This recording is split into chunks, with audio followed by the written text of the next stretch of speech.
Now we need to discuss Marianne Warren's paper titled On the Moral and Legal Status of Abortion. This is another excellent example of a paper representing the pro-choice position. But unlike Thompson's argument, Warren thinks that we need to show that the fetus is not a person. So let's go ahead and take a look at what Warren has to say.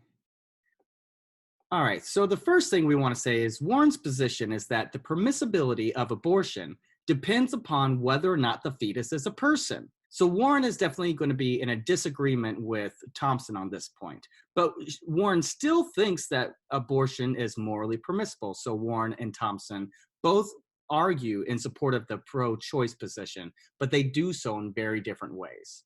So Warren thinks that abortion is really going to depend upon whether or not the fetus is a person. But because the fetus is not a person, according to Warren, abortion will be permissible in all cases, according to Warren's argument. So let's go ahead and look at what Warren's argument has to say. So Warren thinks that Thompson's argument is just not going to work because if we grant that the fetus is a person from the very beginning, from the moment of conception, as Thompson does, then the pro-life position is always going to be able to offer the following kind of objection. The objection is one that we considered when we were looking at Thompson's position, and it basically says, well, if the woman is in some sense responsible, then the abortion is immoral, right? So if the woman knowingly engages in sexual relations, knowing that there's a chance of being pregnant, and those sort of cases, according to this pro-life position, then abortion just simply will not be moral. It's going to be immoral. And so Thompson's argument, according to Warren, just simply isn't going to work. It's not going to get you all of the cases that Warren thinks we need to establish. So Warren offers a really interesting sort of alternative violinist case. This is the sort of lottery violinist case. Warren asks us to imagine a situation where instead of being kidnapped, what happens is all of the fans of the violinist get together and they enter into a kind of lottery. And this lottery is one where if the violinist gets sick and your name is drawn, then you agree to be hooked up to the violinist. So clearly it's a case where you are knowingly engaging in an activity where you understand the risk. And even though the risk is very small, let's suppose that there's just so many people there that are in this community, so many fans of the violinist, that it's just very, very unlikely that your name will be drawn. But if it turns out that your name is drawn, then you have to be hooked up to the violinist in order to save the violinist's life, right? So in that sort of case, if your name is drawn, let's suppose that it actually is, according to Warren, Warren's view of Thompson's argument, well, in that case, you knew what you were getting yourself into. You understood the risks.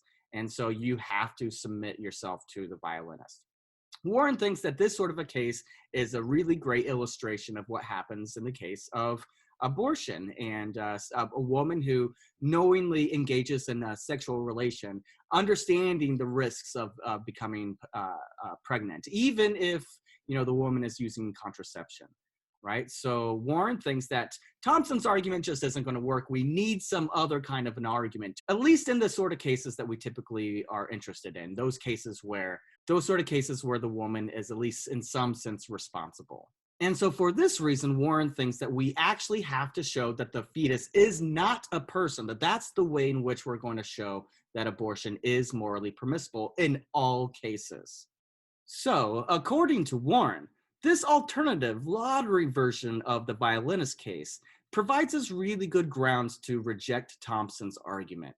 And so Warren thinks that if the pro-choice position is going to be persuasive, then it must show that the fetus is not a person, right? So that's going to be the main goal for Warren's papers, to try to show that abortion is immoral in all cases because the fetus just is not a person. But first, one thing that we need to do, according to Warren, is we need to reject a very, very common argument. It's an argument that you've probably heard of in one form or another. The first premise says, it is morally wrong to kill an innocent human being. Second premise says, the fetus is an innocent human being. Therefore, it's morally wrong to kill the fetus. So according to Warren, this argument is problematic because we need to think about what exactly it is we mean by the term human being. We could mean at least two different things. We might think that the term human being refers to our biological kind, right? So if you have the right kind of DNA, if you've got the right sort of genetic, structure in place, then you count as being a human being. So that's one understanding of this term. But you also might have a moral reading of human being, where by human being, what you actually mean is something like a moral person or a person in general, in which case it doesn't really matter whether or not you have the right kind of DNA or if your genetic structure is like yours or mine. Maybe you're an alien, right? Maybe you're Martian and you still count as being a person in some sense, a human being in that sense, right? Maybe some non-human animals are like this too. Maybe they count as persons in some sense. So according to Warren, we have these two different understandings of what we mean by human being, the biological sense or the moral sense. This argument depends upon which interpretation of human being we have in mind. Consider the first premise. It looks like what we mean by human being in that premise is something like person. So regardless of what your genetics or your DNA might be like, right? So even if you're, an alien or Martian or something, if you're a person, it still would be wrong to kill you, according to that premise. But when we consider the second premise, human being in that premise looks more like it's got this biological reading or some genetic understanding of human being. But if the word human being, if that term has two different meanings in the different premises, then the argument is guilty of equivocation because we're moving from one premise to another, but we have different meaning for the terms. And that's just a logical fallacy. So it's a good enough reason for us to reject the argument. On the other hand, if what we mean by human being is kept the same in both premises, if what we mean is that it's a biological reading of human being or maybe the moral sense of human being, either way, if it's the same thing in both premises, well, then in that case, the argument begs the question, right? You're already assuming the sort of thing that you're trying to argue for. And so it's circular, it's begging the question in that sense. So that would be another reason why we should reject the argument. So according to Warren, this argument fails because it's either going to beg the question or it's going to be guilty of equivocation. Those are the two options available to us. So even though this is a very common argument that is often offered in support of the pro-life position, you're probably aware of some version of this argument. According to Warren, it's just not a good argument. So we need to keep that in mind as we're considering the argument that Warren offers for why the fetus will not count as a person. So we've already rejected the general argument offered in support of the pro-life position. Now we're going to offer an argument in support of the pro-choice position. So with that in mind, let's go ahead and consider what exactly Warren's argument is. So according to Warren, to be a person, an entity must possess multiple of the following criteria or following kind of characteristics in some sort of a substantial degree, not in some minimal way, but like in a really obvious substantial way. So there's 5 different criteria for personhood according to Warren.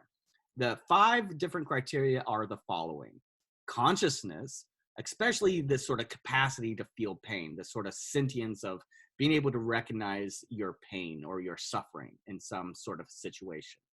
The second criteria is reasoning, or a capacity to solve new complex problems, right? Being able to make choices, being able to sort of go through life in such a way that you're making plans and decisions and so forth. The third criteria is being self-motivated or having self-activity. So it's not going to be good enough if you're like a stone that happens to roll down an embankment, or if you're a plant or like a tree that's just kind of moving in the wind. Rather, it needs to be self-motivated activity insofar as you're a creature that's able to direct your life in some way, in some fashion, right? And then the fourth criteria is a capacity to communicate, have a kind of capacity for language. And that fourth criteria is really interesting because it shows us that a part of being a person involves a sort of social interaction. If you think about language as developing in a community of people, it's very much built into a culture, sort of a game that people play where there's different rules involved. And so the capacity to communicate on many, many different topics, it looks like it's a constitutive feature of being a social creature itself. So we might think about the ability to communicate as essentially playing a kind of constitutive role in the general fact that we're social creatures. A person then would be a social creature in this way. And the fifth criteria, according to Warren, is having some self-awareness or perhaps having a kind of a self-concept, maybe being able to recognize yourself as a self.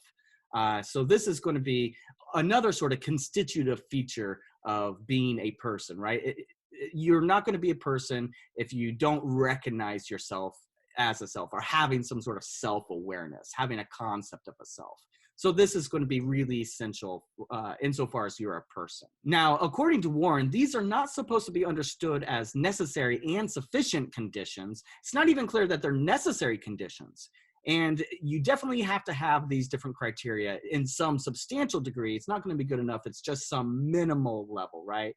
You've got to have these sort of characteristics in the same sort of way in which you would recognize, myself or yourself as having them. Now, when we compare a fetus to the sort of entities that have these sort of characteristics, what Warren wants to say is that a fetus does not have these criteria, at least not in the sort of substantial degree that, according to Warren, is required, right? So a fetus does not have the kind of self-awareness that would be required. A fetus doesn't have a capacity to communicate using this sort of social linguistic device that we have. It's not clear at all that a fetus might be self-motivated in this way of being able to direct their life in one way or another. Fetus does not have the capacity to have rationality or to reason or to problem solve. And it's not clear that a fetus has the kind of consciousness that's required to recognize their pain, so it's not just mere experience of pain, but to sort of recognize their own pain, that kind of consciousness, that self-consciousness. So according to Warren's argument, the fetus just does not have any of these. And if we take it that if you don't have any of those characteristics, then you're definitely not a person. According to Warren's argument, the fetus is not a person. And you can only harm something that is a person. You can only do something morally wrong to something that's a person. So we wouldn't be doing anything morally wrong if we destroyed the fetus on Warren's view. But we might ask ourselves, well, what exactly is the argument for these criteria? Why should I accept these criteria rather than some other criteria? The way in which Warren argues for these 5 criteria is by appealing to a very specific thought experiment. Warren asks us to imagine a situation where we are a space traveler. We're traveling from one planet to another in this sort of interstellar galactic voyage, and we come upon another species, right? We come upon an alien civilization. And so we recognize that these aliens have many of the same sort of characteristics that we see in ourselves. They appear to be conscious, right? They have the capacity to feel pain and to recognize their pain as a kind of suffering. We can tell this maybe because we notice that they get into fights with each other, or maybe they have war, similar to the sort of things that human beings do here on Earth. We recognize that this alien civilization has a capacity to solve problems and to reason, have a kind of rationality. Maybe they have a very complex mathematical system that maybe it's even the same mathematical system that we have. They build skyscrapers, they build bridges, they have all kinds of different political arrangements. So they've got this ability to reason. The alien civilization looks to be self-motivated. They have the capacity to travel and to guide their life in one way or another. They've got a capacity to communicate. They've got a very rich and complex language, let's suppose, and they seem to be self-aware. They have language that tells us, that indicates to us that they've got a self-concept. They recognize themselves in the mirror when they see themselves, in the same way that, we do and some other non-human animals that we're aware of do. So they recognize themselves as being a self. They've got that kind of awareness. If we recognize that this alien civilization has all of these different characteristics in the same way that we would, then we would think that they have personhood. They are persons in the same way that you and I would count as being persons. So, according to Warren's argument, when we encounter this alien civilization, we can always ask ourselves, does this alien species count as food, or do they count as persons? We consider the different characteristics that we've been discussing. We recognize that they're not going to be food, right? In the same way that when we recognize these characteristics in each other, we don't think that we're food. And so if they're not food, then they're persons. They're persons because they've got the same sort of features or characteristics that we recognize in ourselves. So this is the general thought experiment that Warren uses to argue for this criteria. So you might have some reasons to object here. You might think that there's problems one way or another with their criteria, but this is the general argument that she offers in support of why we should consider a person in this way. And again, since the fetus does not have any of these criteria, then the fetus does not count as a person. And according to Warren, we can't do anything morally wrong to something that's not a person. And so if we destroy the fetus, we have not done anything morally wrong. So it just follows from the fact that the fetus is not a person that that it's not morally impermissible to destroy the fetus in the case of abortion. And Warren thinks that that's going to just apply in every single case because in every case, the fetus is not a person. So now that we've considered Warren's argument, let's look at a couple different objections. All right, so the first objection that Warren considers is the potential personhood objection. This objection says that even if the fetus is not a person, abortion is still morally wrong because the fetus is a potential person. Now, we want to be really clear what exactly we mean by a potential person. How exactly is a potential person going to be different from an actual person? That might be something that we want to think about. And the way in which Warren responds to this objection is to try to point out some of the differences a fetus has between what we take to definitely be a person, right? And the way in which Warren addresses this is just, it's not clear at all what to say in these sort of cases. But what Warren thinks is just clear is that the rights of an actual person will always outweigh the rights of a potential person. So no matter how it turns out that we need to carve up the differences between a potential person and an actual person, whatever we have to say about that, the fetus, insofar as it's a potential person, its rights are not going to outweigh the rights of an actual person, right? The actual person's right will always outweigh the potential person's rights. So that's the general way in which Warren responds to this objection. Now, there's another objection that we need to consider, which is sometimes referred to as the infanticide objection. Here, this objection says that, well, if the fetus is not a person, then the infant is not a person either. And that's because there's not a lot of real difference between the infant and the fetus, especially if you think about the infant right after birth and the fetus right before birth. And so this objection says, given that there's no morally relevant distinctions to point to with regard to the fetus or the infant, if it turns out that neither the fetus or the infant are persons, well, then that means that Warren's view is going to entail that infanticide is morally permissible. But that just seems absurd. Infanticide is obviously not permissible. So if it's the case that Warren's view sanctions the moral permissibility of killing infants because infants aren't persons, then that looks like a really good sort of reductio ad absurdum type argument against Warren's view, full stop. So now how is Warren going to respond to this objection? Well, there's sort of different things that Warren has to say. First of all, Warren makes a distinction between the fetus and the infant insofar as the fetus is physically dependent upon the woman. And, the fetus is still gestating at this point. And the infant is no longer physically dependent upon the woman, right? So that's at least one distinction that Warren thinks is morally significant. In this situation, the infant is now going to be dependent upon someone to take care of him, maybe the government or someone else, but it won't be physically dependent upon the woman. And according to Warren, that's a really important distinction, right? Because with regard to the infant, Warren thinks that there will be people in the moral community who want to take care of the infant. And even if there isn't anyone readily available that wants to take care of the infant, still the government might have some sort of role to play in taking care of the infant. They might be morally obligated in some way to take care of the infant. So even though the infant isn't a person on Warren's view, still there are people who, in one way or another, are willing to take care of the infant.